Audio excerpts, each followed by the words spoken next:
Good evening. Welcome to Empower People webinars. Our session for the evening is a part of a series called Gender Today and focuses on the gender division of labor in households, especially during the COVID-19 lockdown.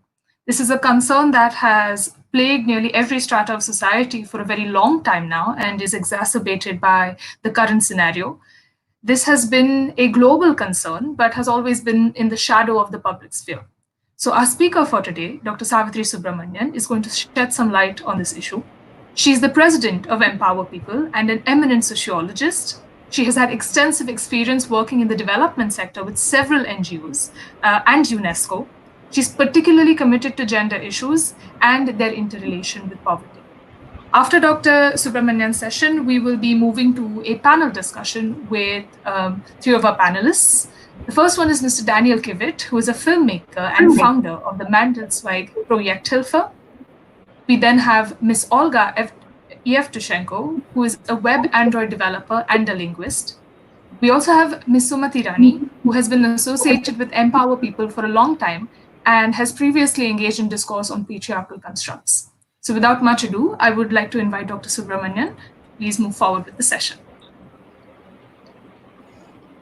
Thank you. Thank you, all of you, for inviting me for the session and also being part of the panel. And this is a subject which I think, has great significance, and it's very fundamental to any concerns of gender.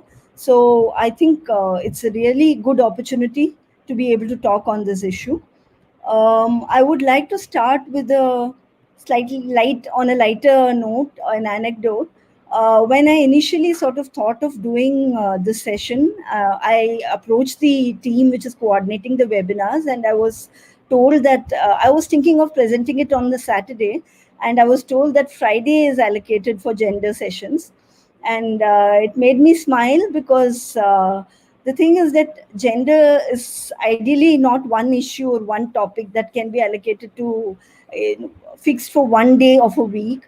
Most social phenomena, most cultural practices have to be viewed from a gender perspective with wearing a gender lens. It helps our understanding a lot more.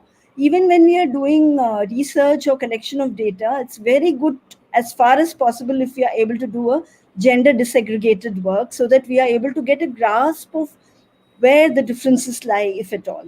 If we are able to look at it like that, and if we don't find much differences gender wise, then it's different. But it's important to have that perspective always for all phenomena, both to understand and later to take any steps which can help bring about social change. In fact, any of the social markers, any of the differentials like socio-economic, like caste or class or religion, it's very important to be sensitive to these differences in order to be able to get a good understanding of what the cultural practices or social phenomena are all about.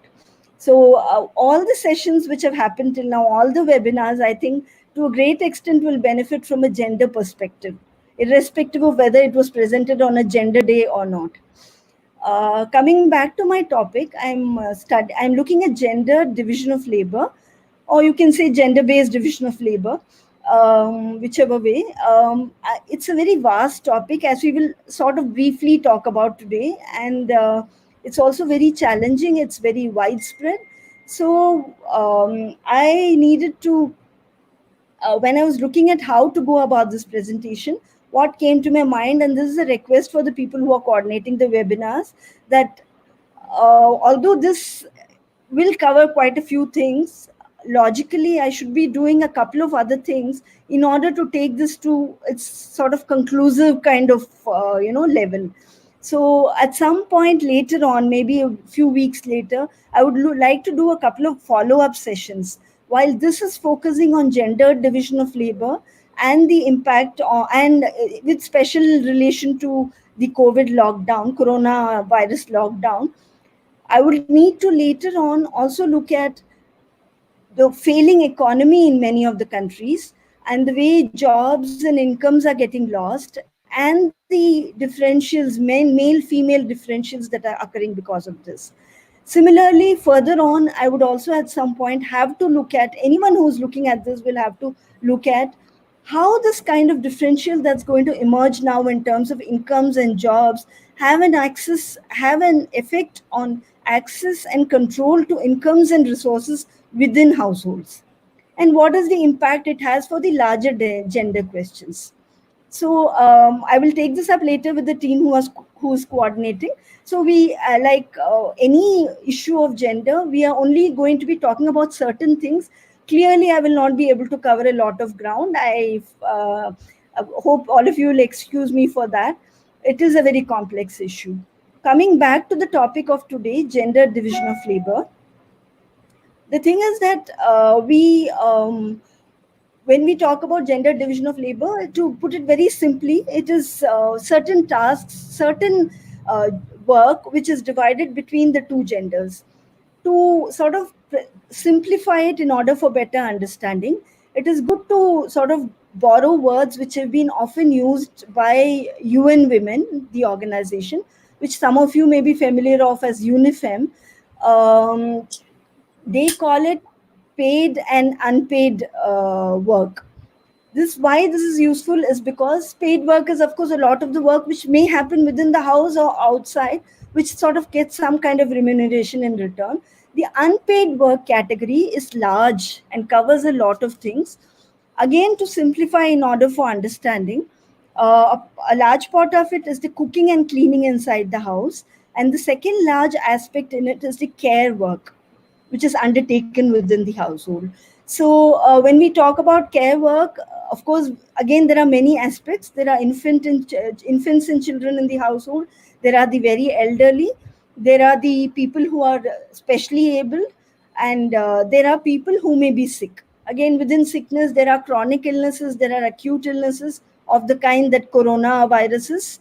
So we have a lot of things, a lot of categories of people who may require care within the household. This is when we think about it, most of us often on a daily basis aren't very conscious of it. It's a large volume of work. And in fact, ILO in April 2020 released in the ILO is International Labour Organization, released a policy brief on the corona pandemic, and they referred to this statistics there, and they've also talked about in their other documents. The unpaid work is equivalent to 16.4 billion hours per day. So that's a huge number. So if you were to get a grasp of it, it's like 2 billion people working for 8 hours every day without any remuneration. And this is based on very solid information because it's actually data drawn from 64 countries, which is like roughly two-thirds of the world's population. And also in terms of GDP, various studies have been undertaken by UN, WHO, ILO, and they've all estimated, UN Women and so on, they've all estimated that unpaid work could be equivalent to 10 to 30% of a country's GDP. So again, its value is huge. And where does the problem arise? Because when we think about it, is because when we talk about unpaid work, for every hour of this kind of unpaid work a man undertakes, a woman undertakes at least 2.5 to 3 times of that. So it's very clear that the burden is not equally shared in any way. So it is largely lying on the shoulders of women. I would also like to comment on an aside that interestingly, in our context, in our country and elsewhere, there are many, many cases of studies have documented where men may not be working outside the home, but they still do not do the work inside the house, the unpaid work. They may not show any responsibility towards it. On the other hand, women may be undertaking paid work, they may be being paid well, but they still feel very, very responsible for the work inside the house. So clearly, we are talking about cultural norms. It's not merely a question of dividing work most conveniently. Clearly, there are very strong cultural norms underlying this. So there are a lot of discussions, a lot of theories about historically when this kind of division of labor emerged. I will not go into it now because it does not sort of directly relate to my topic. But there was a time when this was not happening. Some people say it is because given women gave birth to children and the rearing job came to women, that's how this gradually developed. Some people say that, when the some kind of hunting was not, women were not capable of doing and they stayed back to cook at home, that is when this happened. But clearly this has happened and it has evolved and become very strong to a large extent now. So when we are talking about this kind of work, then we also talk about, it's been documented, studies, data, statistics shows their presence in many countries across the world. This kind of a practice where women are expected more often to do a certain kind of work than men are. When we talk about women, again, it's like I said, it's good to disaggregate. It's true for women of all age groups. Till they are physically active to some extent, many women of different age groups contribute to this kind of work. Similarly, when the burden of work, the quantum of work increases, gradually the work sort of comes down to even the younger girls in the household, the adolescent girls in the household. Everything becomes problematic, as we will gradually see. I want to draw attention also to the rural context more here, because a lot of the work is far more physically strenuous there. For instance, when we are talking about the agrarian economy, we realize that when agricultural labor, a lot of the labor contributed by women in the fields, agricultural fields, is largely invisible. And in a context like India, even northern India, we'll see that they may be contributing work which will never be shared with an outsider, and they may also be helping in the exchange of labor with other families, either neighboring houses and so on. But it will not be visible at all. So that's a lot of physical work they undertake.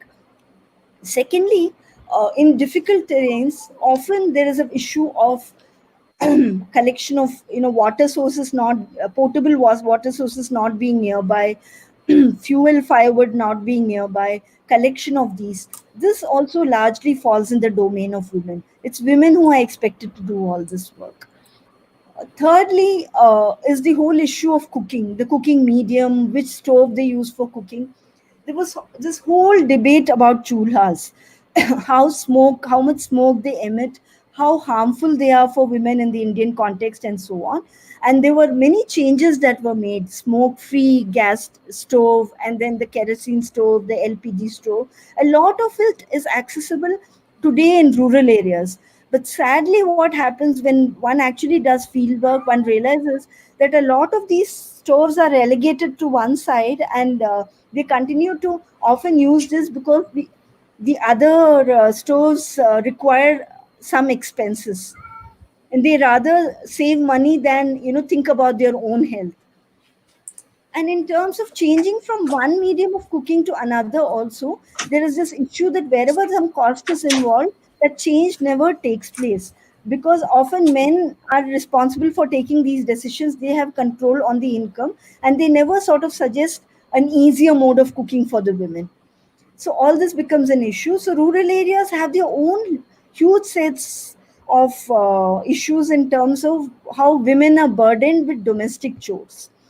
So when we come to what is the so this sort of lays out our area. I mean, where the issues are coming, why the gender division of labor in the domestic context, in the household context, becomes problematic. When we go further on, then when what to sort of understand in simple terms, what are the impact of all this on women. I've again tried to simplify this a little bit, so in order to in order for clarity sake. The first impact is on their physical and mental health. A lot of the work entails continuous standing, continuous sitting, continuous crouching, all kinds of different postures which create problems for women later in their life. A lot of the work is very physically strenuous. A lot of the work is taxing on them. Like I mentioned, the gas stoves, the stoves which emit a lot of smoke, and so on. So physically, there is a lot of toll on the women. Mentally too, because there are a lot of expectations in terms of domestic work from the women. A lot of expectations, and lot of, as a result, when expectations are not fulfilled, a lot of physical and mental abuse, verbal abuse on women when they are unable to do the jobs that are so expected from them to be fulfilled. So this is a wide range of things which can be probably the issue of one whole webinar. The second thing that happens is that women, when they start concentrating on work inside the house, unpaid work inside the house, what happens is that they are unable to take go devote much time to paid work outside the house. Whether it's something small they are doing at home and they're selling for a low price, or they're going out for some wage or any other kind of paid labor, it becomes difficult for them. So what happens is that the importance given to women doing the unpaid work sort of diminishes their time for paid work for them. Therefore, it also diminishes their access to income and to any kind of resources that they can spend for their benefit or for any other decisions they want to take. So this becomes problematic again. The third outcome is that, like I've already said, that often the work starts getting transferred to younger girls, the adolescent girls in the household. So there is a neglect of education classes. In fact, many of the studies where I have been involved, we have seen that in rural India, one of the major reasons for school dropouts is actually younger sibling care. When there is a lot of work related to younger siblings, then often older girls are expected to stay back at home. Similarly, when there is a water shortage in the area, or collection of water becomes an issue, or there are similar issues, girls are the first ones who are expected to stay back. And those of you who are familiar with these developmental issues will understand that once they drop out, it is nearly impossible to bring them back to the schools. So we are talking about a huge problem there also. And wherever in families where dropout is not a problem, where families can afford paid help or there are not issues of younger sibling care, even then, because girls are expected to be the ones responsible for unpaid work throughout their lives, their education and their careers always takes a backseat. There is not enough spending happening on their education, and they it's never given a priority. Many times their desires are killed, their goals are not considered important. So this again becomes problematic for the entire personality development of a girl. So again, this is a huge outcome that we suffer because of the gender division of labor. This is at the individual level. If you look at the larger society level, I want to briefly talk about two things which become very significant. One of them is that when we have this kind of division of labor, the roles of men and women become fairly clearly defined. A male will do these things, a woman would do these things. To a large extent, they take a very crystallized form depending on the society. There are variations between different societies, but depending on various other factors, this becomes a reality. So what happens is that gender roles get fairly stuck and defined, and it becomes very difficult to sort of maneuver, and it takes a lot of negotiation to start changing that. When roles become defined and very very crystallized, then relationships are also based a lot on them. The relationship between men and women, between other members and the economically active age group men and women, whether the elderly people or the children, they all start perceiving the economically active age group men and women in a certain way. So it's sort of lays out the area within which women will be sort of expected to fulfill certain roles, and a lot of inequalities and iniquities sort of start springing out of this. Their lack of income, their lack of say in many matters, they're being confined inside their homes to a large extent, and so on.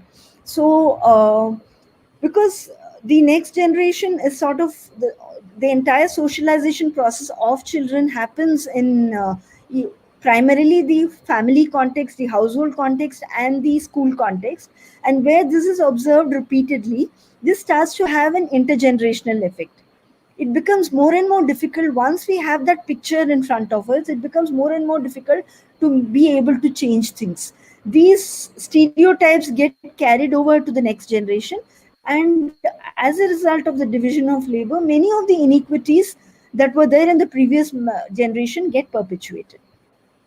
So we are talking about a really challenging problem, and burden and the volume of work is one, and all the outcomes that come out of it is another.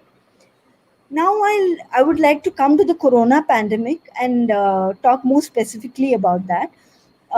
We have been having many webinars, and there have been many people much more with a lot of expertise on the issue talking about the corona pandemic. I will not go into details of that.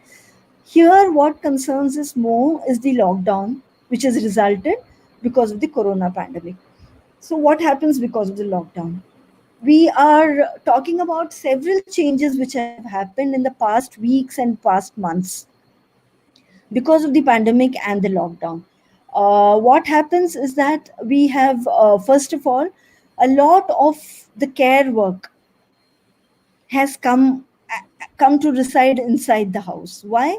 Because the hospitals are unable to take the responsibility for many of the ailments which they were doing earlier. Whether it was specially abled people, whether it was people with chronic illness, access to hospitals and nursing homes and any other health facilities have reduced. This has become a huge difficulty. There are also other difficulties, like there are fewer daycare homes and childcare setups and so on. So people are more and more having to do all this care work at home. Secondly, what happens is that we don't have, if someone is unwell, there is this fear of corona everywhere. It's impacted a lot psychologically as well. So what happens is that there's a lot of pressure on the women and the caregivers at home in order to bring the person back to good health, and make sure that if it is some kind of a virus, it doesn't get worse. So that also becomes problematic. So, and thirdly, wherever there are home quarantines, wherever there are early discharges from hospital after treatment, a lot of that burden is coming on to the women at home. So is my voice clear? Hello? Yeah. Yeah, okay. So a lot of the burden is coming into the house. The second thing that's happening because of the pandemic and the lockdown is a lot more people are at home now because of offices, colleges, schools, daycare centers, everything being shut down. So mostly everyone at home, the volume of work to be undertaken at home is increasing a lot. Thirdly, in whichever context it is relevant, what has changed now also is that there is hardly any paid help available. Like in context like India, where daily help was a possible, paid help was possible. In other contexts where we had paid help periodically, almost all of it is now very difficult to get. So whoever is working at home has a lot more work at hand. And also childcare centers are shut, also that adds to the work, and so on. Last but certainly not the least is the fact that we are seeing a lot of job losses, we are seeing income losses, we are seeing reductions in incomes. So what happens now? The work of the person who provides for food at home is increasing further. So to the extent that often women and people who are caregivers at home may be neglecting their own health and their own needs, and maybe sacrificing that for the needs of the others. So we are having a fairly prominent kind of prominent developments that are impacting the gender division of labor at home and increasing the quantum of work a lot. If we were talking about 16.4 billion hours earlier, then you can imagine how much it has increased now. And obviously when there is a lot of load, probably not only the active women, physically active women, but also the younger girls at home who are going to be gradually taking on some of the responsibilities. At this point, I would also like to, on an aside, make an important mention. The United Nations also came out with a policy brief in June 2020 about the corona pandemic, and what they say is that it is as if not only within the house, the caregivers outside who are in paid caregiving works, women are burdened even there. For instance, across countries, nurses and teachers jobs are often handled by women, and they have been burdened a lot during this pandemic, often at the risk of their own health and on their own safekeeping. They are they have been undertaking all tasks. And all of you may have read in newspapers, in the news in India, for instance, how midday meals, if not midday meals, daily dry rations are being reached by teachers to students' home. So that because the students are not able to come to school, the really marginalized or poor students have access to some rations during the corona pandemic. Similarly, ASHA workers. The ASHA workers have been at the forefront of India's fight against the pandemic. In all the rural areas, all the remote areas, it is they who have been going out, often without enough protection, to check about the spread of the virus.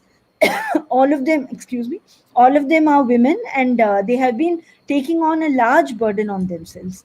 So we are talking about a lot of the care being the responsibility of women, and we need to sort of deal with this problem now. We have to talk about it, we have to discuss it, it becomes very important.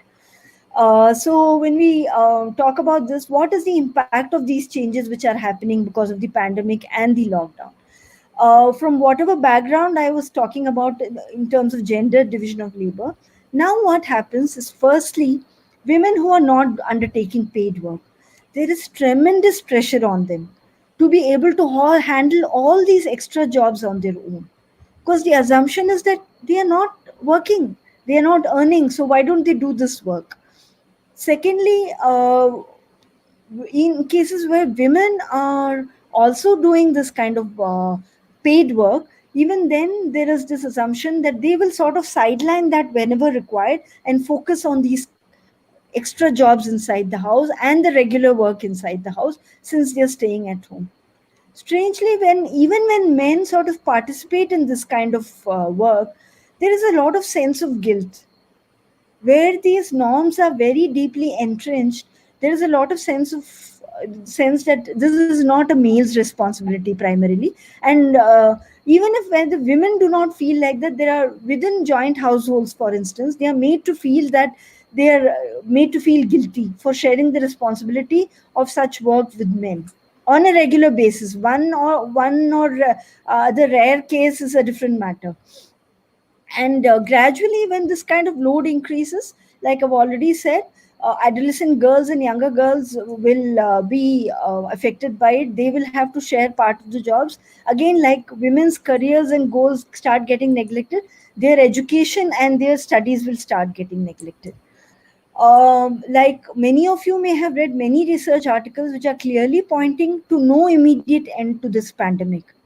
It's not a matter of few weeks. It's probably going to stretch to a few months, maybe into the next year, to the next summer or whatever.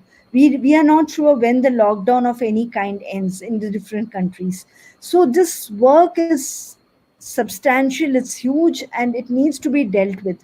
If this continues, some of the research scholars suggest that what will happen is that often women are engaged in paid work which pays them less than men get. So what happens is that when there is a need to sort of quit jobs in order to take care of all the extra work at home, it is the woman who will be expected to do that.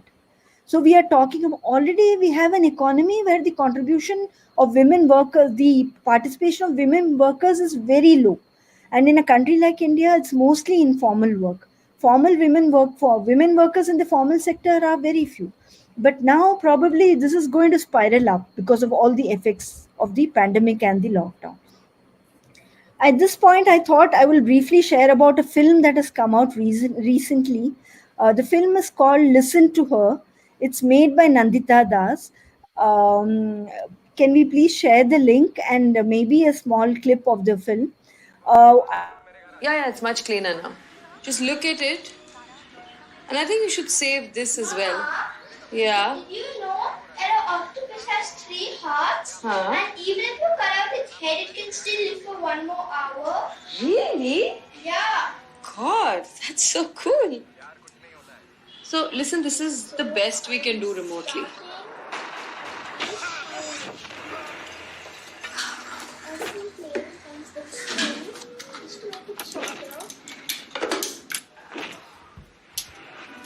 Here.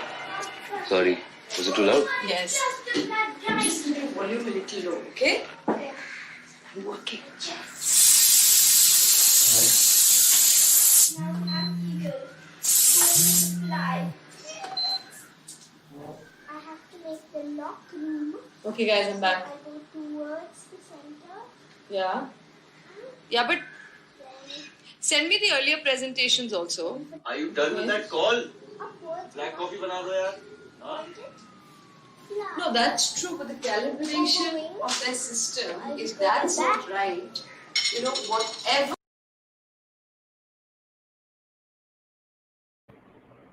So, like a few of you would have already observed, and it's very interesting because this film is actually about violence within households against women, and what we have now come to call commonly as shadow pandemic.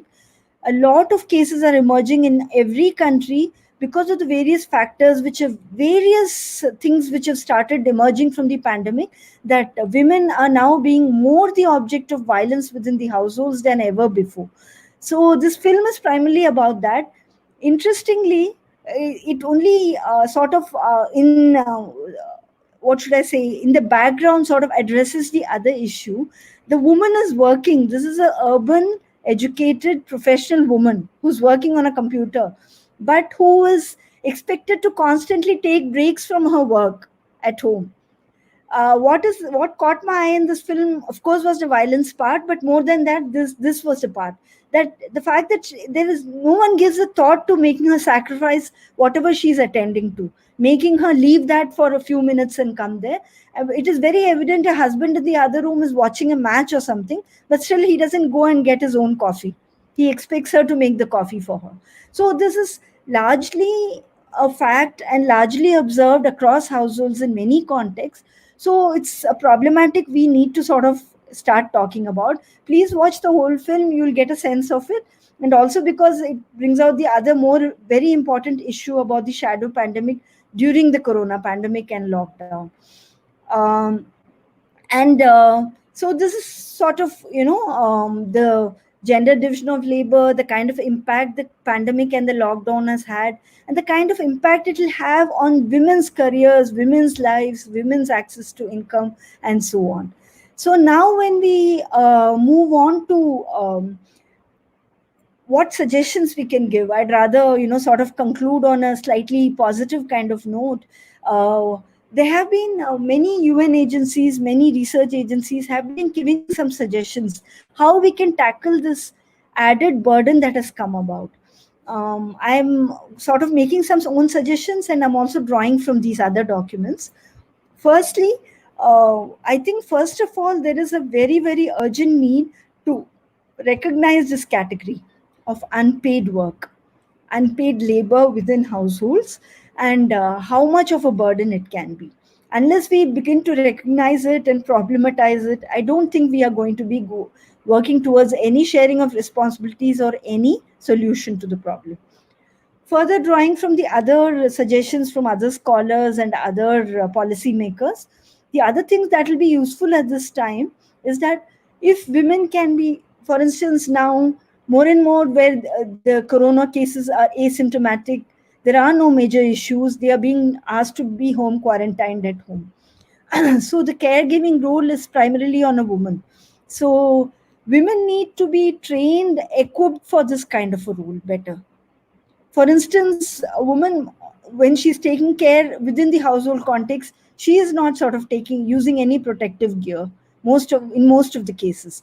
So we need to sort of make these things, we need to make them realize that their health also matters equally. So to train them, to equip them for this job, caregiving job becomes important. Thirdly, the other institutional support that they get often, which is sort of gone due to the lockdown, sort of needs to re-emerge. Hospitals, if they can start caring more for the other patients like before, rather than get focused just on corona and turning down other patients, which is often happening, for instance, in India and even in big cities in India, this will take off a part of the burden from the women. Similarly, opening of daycare centers or childcare centers, government run in other countries, can also reduce their burden. Wherever men are working from home, if awareness can be created about sharing of responsibilities, even this can help in reducing their burden. The other things that can be useful is that if men can be if there is better access to infrastructure, like I've already been talking about how women's work burden increases a lot because of lack of access to water, lack of access to firewood. Now the bigger issue even is the sanitation and hygiene. Can we make sure that we can create better access?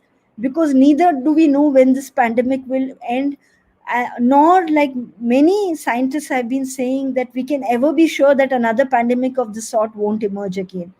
So we need to be prepared better so that we women can have ease in those tasks which are possible, at least. So better access to infrastructure.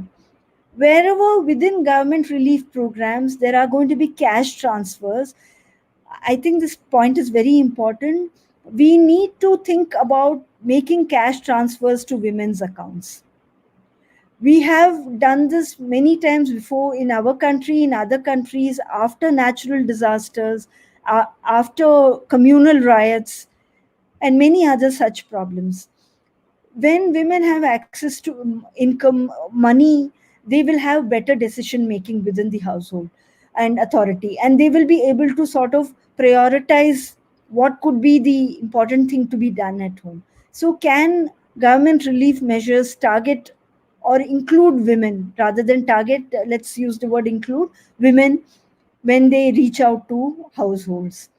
And last but not the least, again, wherever there are women enterprises, small, big, can government relief programs, for instance, we are talking now about the making of masks, wherever masks are short, can we try and engage as many women enterprises as possible? Can we strengthen their sources of income? Can we create possibilities for them to have some kind of a steady stream of income, which will give them the capacity inside the household to negotiate better, to have control over income, and to be able to take decisions better?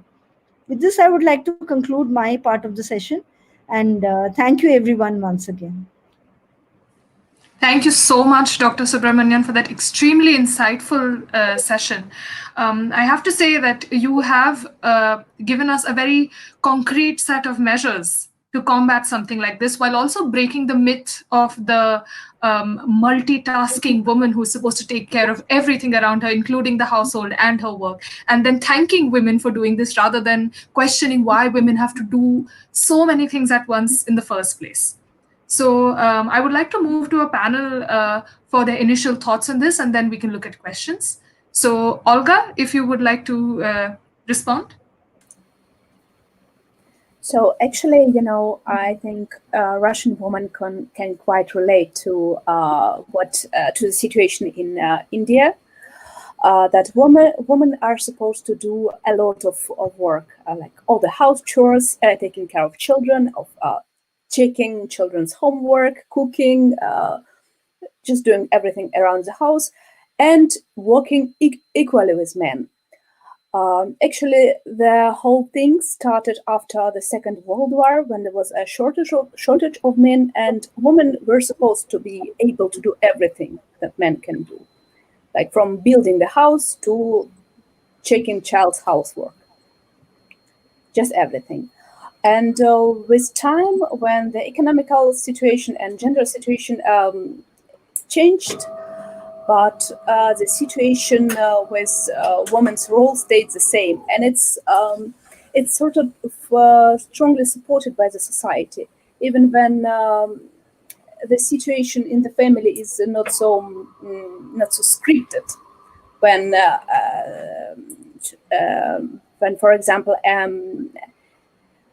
the head of the family, so the husband, doesn't insist actually a woman doing all the work, and actually it's for his wife to get time for her creativity, for her career. But the society is pressuring her that a woman's role is getting children, is staying at home, is not showing off. So that's also a problem. And in the current situation, I know many people are losing their jobs, but it's here is the same as in any other country. But my personal situation is that I can work from home as a web developer, but I am sort of helper of my husband in his work because he's a web developer too. So I do the regular amount of unpaid work like cooking, cleaning. I have the unpaid work as a web developer, so in my own profession, because it's like, oh, can you do this sort of thing for me? Can you help me with this?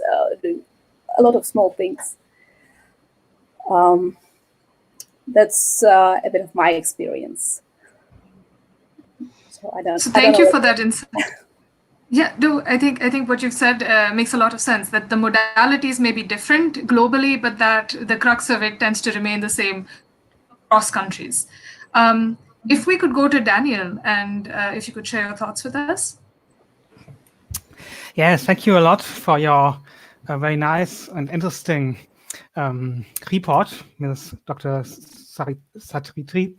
I was very impressed to hear that the situation also in India today, in this lockdown period, and also in Germany. I think there's a lot of things which is nearly the same, but there are also some differences. And I think in this topic about the woman, the labor in the households, I think there is some differences here in Europe. I'm speaking here from Germany, and we have since 1968, where I think there's a big change in this topic in Germany, and I think also in other countries in Europe, that woman has a lot of more power, and yes, they are very equal, and that is not so much the problem anymore. We had also the 1950s and before, that woman has to be staying at home, taking care of the children, cooking, and to all these unpaid jobs at home. Yes, I think these times are mostly over here, but of course, also in this lockdown period, I'm also seeing that there is really some more task which is also more done by the woman also today. If I see that the children in the school, the children are educated now at home, schooling, I see that mostly also here the women are responsible for education at home. And the men are mostly focusing on their shop. This is something I'm seeing this week a little bit, that mostly women are a little bit more responsible for the children, mostly.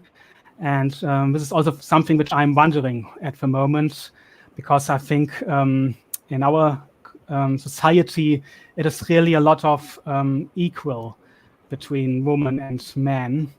And maybe not the salary. This is another topic. Here it is also in some shops that women getting less salary than men. Also nowadays, this is a big problem, I think. But it is a long discussion, and it is going step by step more equally, I think, also in the next years. But in fact, it is unfortunately also today a discussion here. That it is not in every topic equal to each other. Yes, but I think here the discussion is a little bit not the same, but I also see it when I'm traveling in India, and I was in India also in February and March.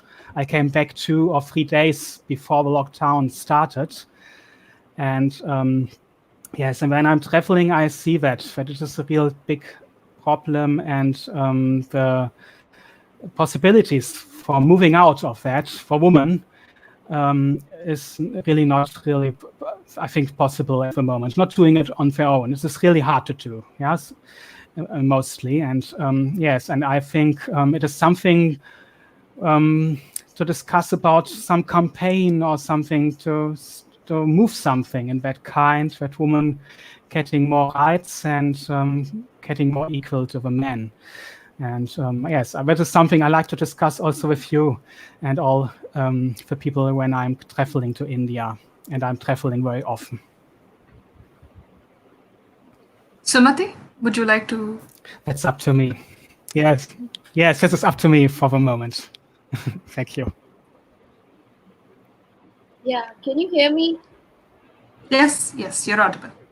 Yeah, so I just like to add what Savithri ma'am told us. Like, she talked about frontline workers. I just remember that I saw just one cartoon or some kind of like for the support of the frontline workers. The thing that I noticed in that was that it was of a like a Spider-Man and a Superman being portrayed as a frontline workers and the warriors. And like as Savitri ma'am told us, and as the facts also state, the many of these frontline workers, nurses, the caregivers, the mainly constitute women. But whenever we picture them and whenever we talk about like warriors, why is there always a leader, a man or a superhero? Why it's always like a picture of someone that we expect that it's always someone that is male? And this is the thing that I like, whatever we talked about, and explained us how these expectations are crystallized to the extent that we internalize these sorts of expectations around us. Then what becomes so important, and what I also would like to stress upon, is to deconstruct these expectations. What the problem that uh, like all the measures that we talked about are fair and well, and will of course provide a huge amount of relief in the present scenario. But when we're talking of long-term situation and long-term solution, what could be the possible, so, like also the Daniel mentioned that how the responsibilities are distributed and how they are structured, then it's also become important to deconstruct these expectations and these rules.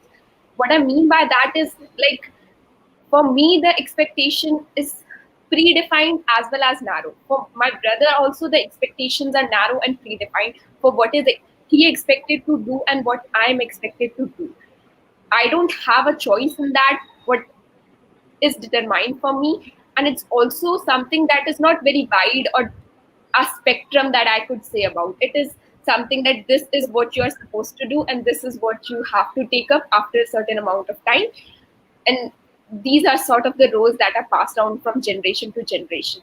So unless and until this divide and this expectation and this relation of roles, like, we don't know the generation, some and many assume that it's because of the given the biological nature. But even if let's assume that it was that, we know that that's not the situation, but let's for once assume that this is the situation that was there in the past. I just have this question that, is it essential that we continue with that pattern also in the future, when we know that there are many things that we did in the past that we don't do now, and that we don't actually go ahead with now? Then why is it essential to, for these gender roles that were like in the, people used to justify these roles on the terms like, in the early ages, these are the things that men used to do, and these are men used to hunt, and they need to be strong, they need to be masculine, and women need to take care of the child, and women need to be caregivers, primary caregivers. So that's why that sort of the relation exists. Even if let's assume this is the case, we know now the situation is different, and we know the structure around, but we still have these ideas that are structured in such a way that we still follow the same pattern. And the, even if we take this, like ma'am told us how there is this, so many expectations and so many burdens on a woman. And in that case scenario, in the home scenario, agar kuch bhi पूछना हो या कुछ भी चीज की जरूरत हो, the mother is someone who is mature enough and who knows everything, where is it kept, and who can take care of every situation. And then the same woman comes in the situation outside the home and outside in the workspace. We suddenly question her ability, we question her IQ, we question her rationality, something that is completely ironic. When we say the woman is smart enough to do these things, how can this ability just disappears when the woman is seen in a public space? If this is not the conditioning, if this is not the gendered uh, learning that we have been passed on, then what is? I just, so the basic point is that unless and until we deconstruct the roles and let the child decide, let the person decide what he likes and what he like, these, there are some certain things that everyone has to do. There is some life saving skills, but it's not just about the skill. Like, many relatives come to home and tell me that this is the something that will be benefiting you in the future. So if you don't even like it, you need to learn it, because these are the life skills and these are the something that will. But the same situation is not for my brother. The same life skills will not help my brother. I don't know why, but this is the scenario. So it's not just about the basic skills of surviving and basic skills of living in a space. It's more than that. So the basic thing is that these expectation and these strict uh, roles that we assign, they need to be better distributed, or they need to be more like, if we value something as art, and when we value something as for the sake of it, let paid or unpaid, then it should be for both the genders, or not only the both the genders, not only the binary, the people across the spectrum of gender. Thank you. Sumati, I think you've made a really good point here about how, while these things are, of course, economically informed, we have also all personally experienced some version of this. And that is something that is extremely important, I think, for us to acknowledge that this is something that requires personal change and systemic change. I would like to actually pose a question to all of our panelists, since we have and inputs from so many different countries. How do you think a political system or a political approach of a country actually affects the systemic position of women? Because we usually, the global south is something that is really considered ripe for studies like this that talk about the disprivilege of women. But how does it work in, say, a socialist or a capitalist government? How do you think, or do you think that there is a particular political system that will actually aid this difference or this discrepancy that we have identified here? So I think, would Dr. Subramanian like to go first? Yeah, okay. First of all, I'd like to thank the panelists for sharing very interesting experiences of Russia and Germany. We learned a lot from them. And I would also like to respond to a couple of things which Sumati said. Yes, it's very true. In fact, that's why gender division of labor becomes important to address, because once that is deeply entrenched, the entire space gets taken over. For instance, the domestic space is a place where the woman may know a lot of things, but the public space is not where she can play an important role. So spaces get defined, and a huge number of differences emerge from it. And talking about changes, yes, it's high time changes start happening. And how long can we keep saying change is required, change is required? And like we were told from Germany, changes do happen gradually. They will happen. A lot of work has happened, a lot of gender issues, some changes have started emerging. So it's important to continue to work both at the field level and at the policy level for changes. But in an issue like the pandemic, it's very important that in a context like the pandemic, it is very important that the government also approaches things differently. It is the responsibility equally of the government to try and bring about some changes, like the cash transfers we talked about, like some other reform packages. Can we start involving the women more? Why does it have to be that only in the female headed households the women get priority? Why not in the other households? That's something I want to say. To your question, Hridaya, I feel that it's very complex actually, and I don't think any particular political, if there is political will, gender equality has gradually improved in any kind of political context.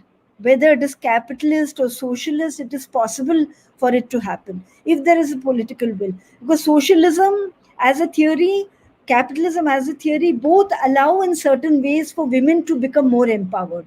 It is not that they don't in themselves, they don't exclude women or anything, but it's just that there is a lot to be achieved by keeping the women at home or keeping the women having lesser control over their incomes or lesser access to money.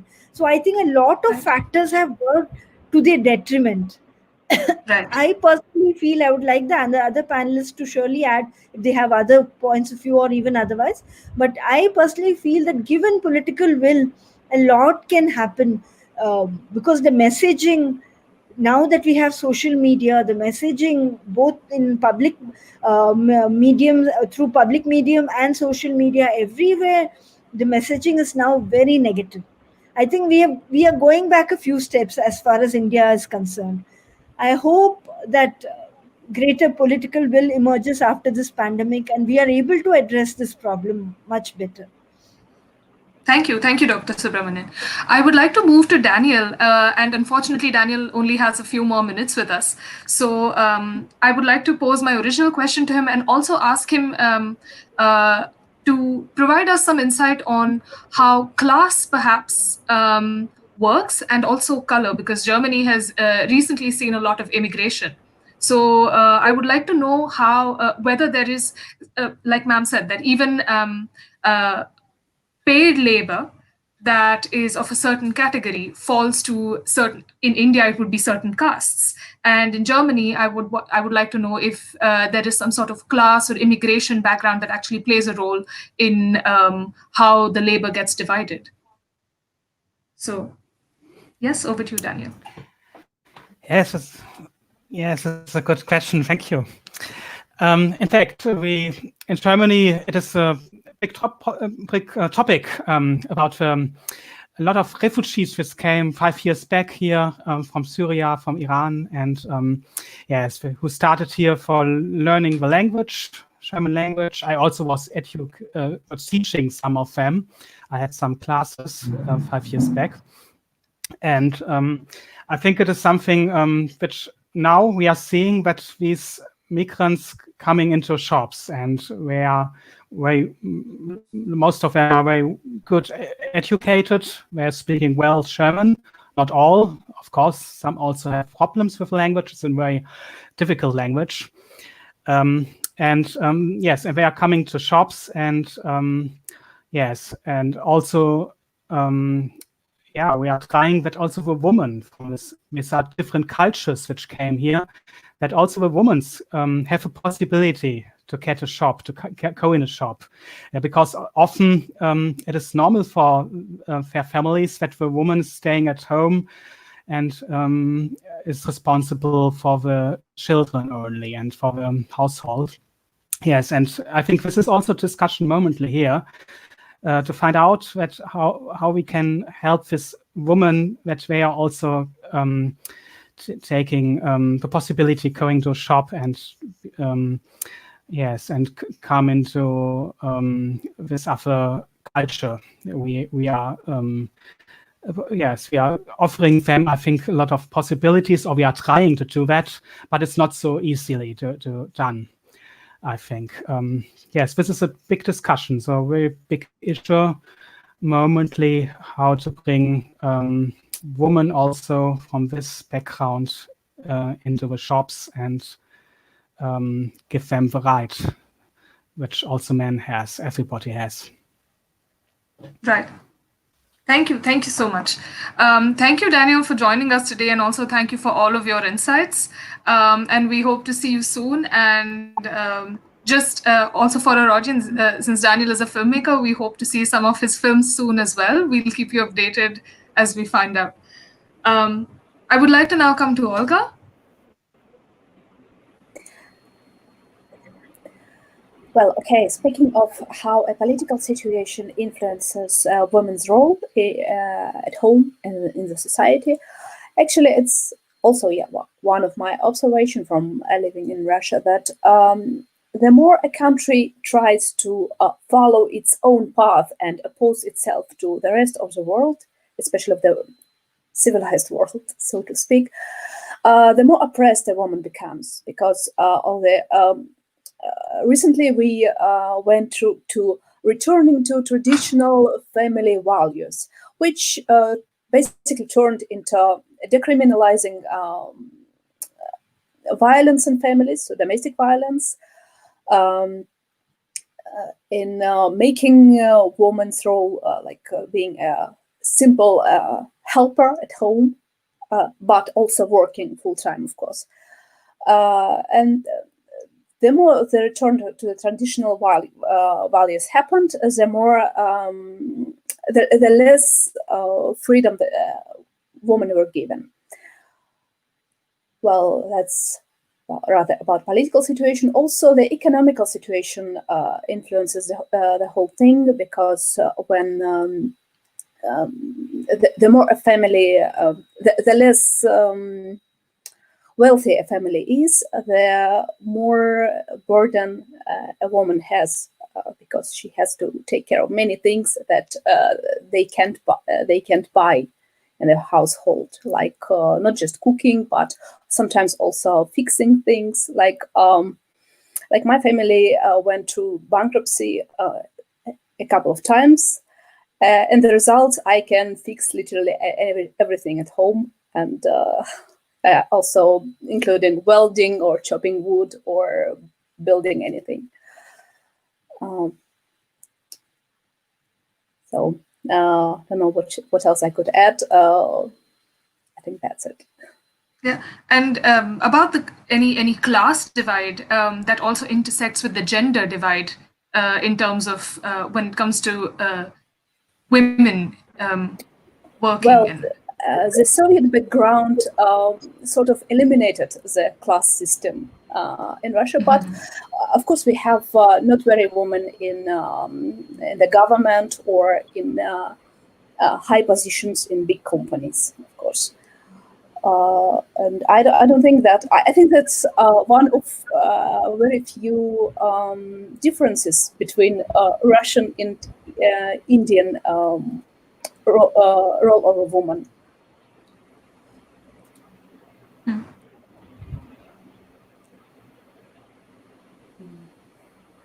Thank you.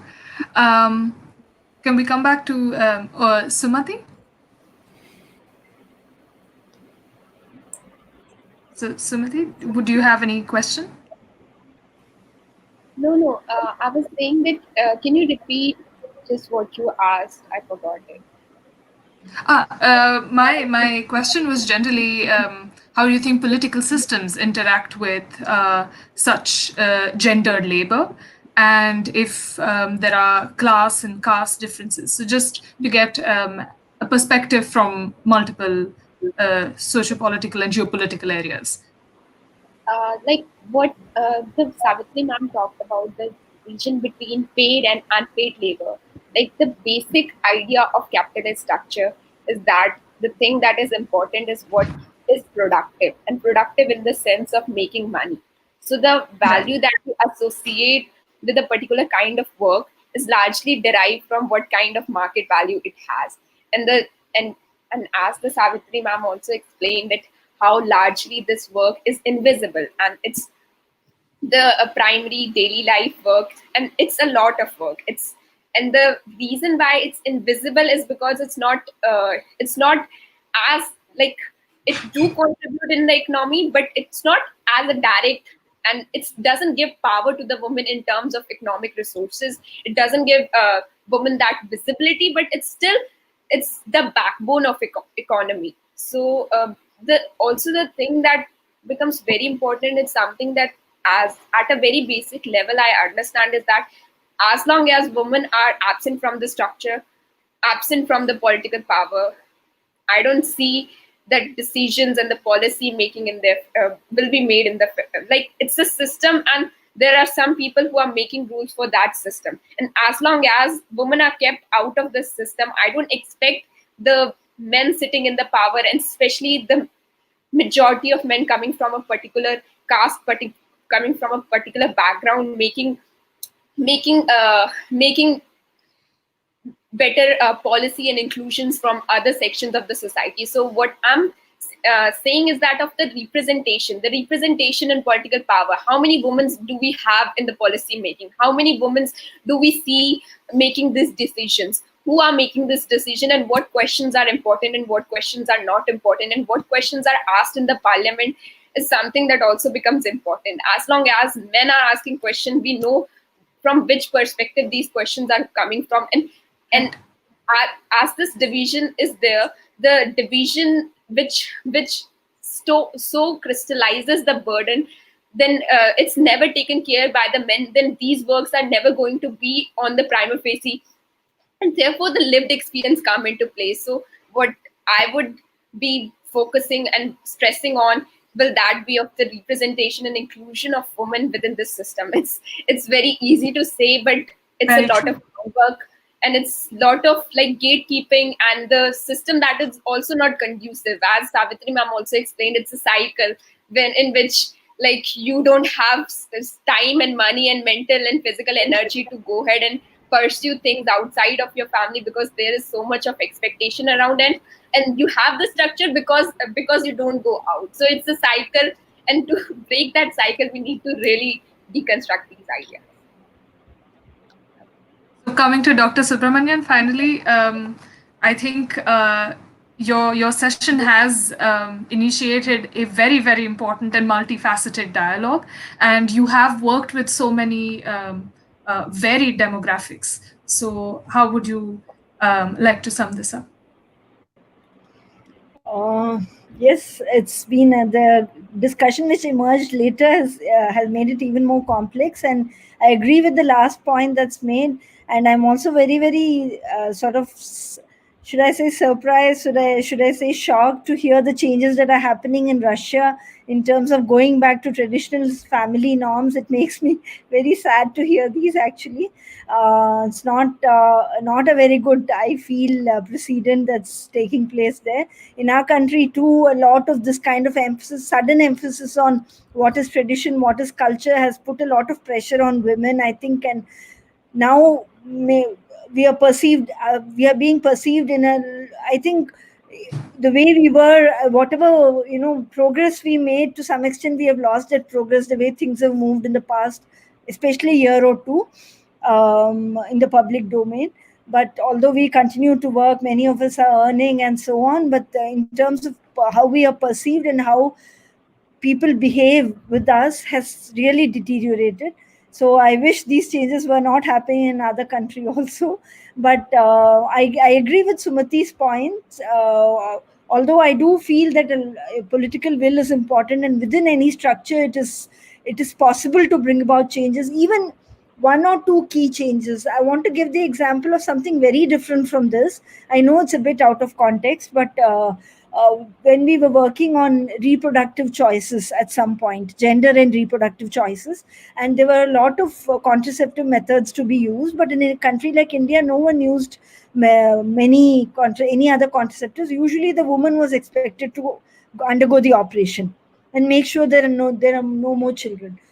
Over a period of time, with a lot of work happening at the community level and a lot of will at the policy making level, we managed to start presenting options and methods. And we gradually saw a change in the increase in percentages of other methods apart from the tubectomy method. So this kind of change happened. So I feel that given some critical changes can sort of emerge from there if there is political will, but representation is very important. What Sumati said right now is very important, because without representation, the important questions are not going to be asked and answers are not going to emerge. So that is the thing. I agree. And that in terms of concluding observations, it's a bit challenging to be able to sort of sum it up in one or two observations. But yes, I feel that we do have a long way to go. changes are happening, at least now, like in Germany maybe to some extent many levels, above us in terms of allowing women as many kinds of freedom. So some examples will be useful for us as we go on this path, and we can learn a lot from those exercises. Yes, we need political will, we need participation of community-based organizations, civil society organizations. Nothing is going to change without that. Like we know that even with political participation, for instance, even that becomes difficult because women come into policy making bodies, but they never manage to ask the most critical questions. They sort of continue to keep silent or agree with whatever is the dominant voice. So all this is problematic. So change in attitudes also becomes very important. But from the specific point of view of this session, I will say that at least let us in our work start taking more note of, more cognizance of this division of labor issue, gender division of labor, and how we can't assume things about it, and how it is sort of influencing the gender differentials in other spaces also. So that's what I would like to say. Yes, thank you so much, Dr. Subramanian. I think we do have to ourselves move away from this default assumption of male invention and this inherent subservience that we see and associate with women. And I thank you all. I thank all the panelists, and I also thank Empower People for facilitating such a wonderful session and for giving us so many insights on what we can do ourselves and what we can also demand in our policy making, and what we can also demand in the future from not only from our governments but also our communities around us. And I think someday we will probably, hopefully, be able to reclaim the 16.4 billion hours. So thank you so much. Thank you. Thank you.